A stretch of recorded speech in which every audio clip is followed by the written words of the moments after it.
The questions I saw is there a way for the Army and the Air Force working together in relation to posting the road conditions? Because there have been times where road conditions for Ramstein has been different than somewhere else in the KMC.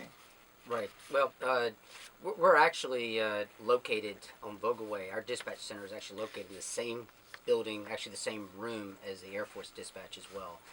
So we're definitely working together. The difference is, though, is that on the different facilities, although the weather will be the same, for example, over at Ramstein and ROB, Rheinland Ordnance Barracks, the weather conditions would certainly be the same. What we're reporting is not the weather, we're reporting the conditions of the road. So there'll be instances where the DPW will go out and clear the roads better in some areas than others. So there's a possibility that the Air Force is doing maybe a little bit better job over Ramstein, so they may go from red to amber, yet we still haven't completely cleared out the ROB area and may still be in the red conditions. So what we're reporting is not the weather conditions, we're reporting the road conditions. Okay. So in relation to the road conditions, how does that work in relation to the schools? Okay, so as early as possible, we're making coordination with the Air Force. If it's a perfect situation, and obviously you can't dictate the weather, but if it's a perfect situation, it starts around about 2:30 in the morning, and the conditions are being evaluated by both the Army and the Air Force patrols that are out on the road, also at the access control points.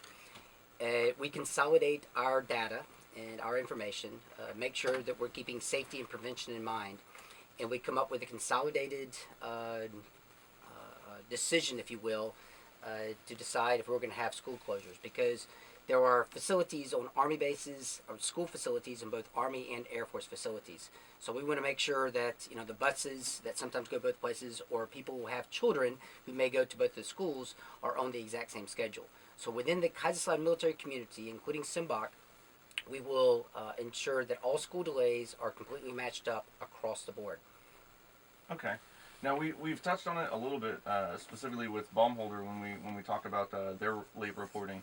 Can you elaborate a little bit more on what delay in Garrison activity actually means? Okay. Well, kind of a two-part question. The school delays for the Kaiserslautern Military Community does not include Baumholder. So there will be times that Baumholder may be delayed and not delayed here in the KMC area. Obviously, they're up on the rock. They get a little bit worse weather conditions. Of course, they're also used to weather conditions as well. So there may be some differences there. But one of the bigger differences between the Army and the Air Force is that when the Army has a delay, it'll include garrison activities. That could be the Child Development Center, the Child Youth Centers, it could be the Java Cafes, the gyms, and so on and so forth.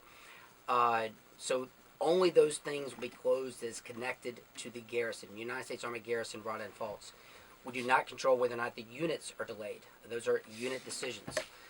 Air Force is a little bit different. When they have a delay, that typically includes the units. Now, obviously, it does not include essential service personnel. Those people come in no matter what. So, the runway is always going to run over at Ramstein. So those personnel who have critical missions will still be required to come in. The overall message, though, whether or not the road conditions are black, green, yellow, rainbow, doesn't matter. The most important thing is that when you get up in the morning and you walk outside, and where you are, if the condition is dangerous, take a second, call your supervisor. Take a little bit of time to come in the morning. Your safety is much more important than you being at work at time. Just make sure that you coordinate that direct with your supervisor. Absolutely. That is the most important thing, is staying safe, of course, and also keeping in touch with your supervisor, your chain of command, so that you can get the appropriate information to them or from them, either way, as far as the late reporting times. So there's some great questions there right off the bat. We're going to continue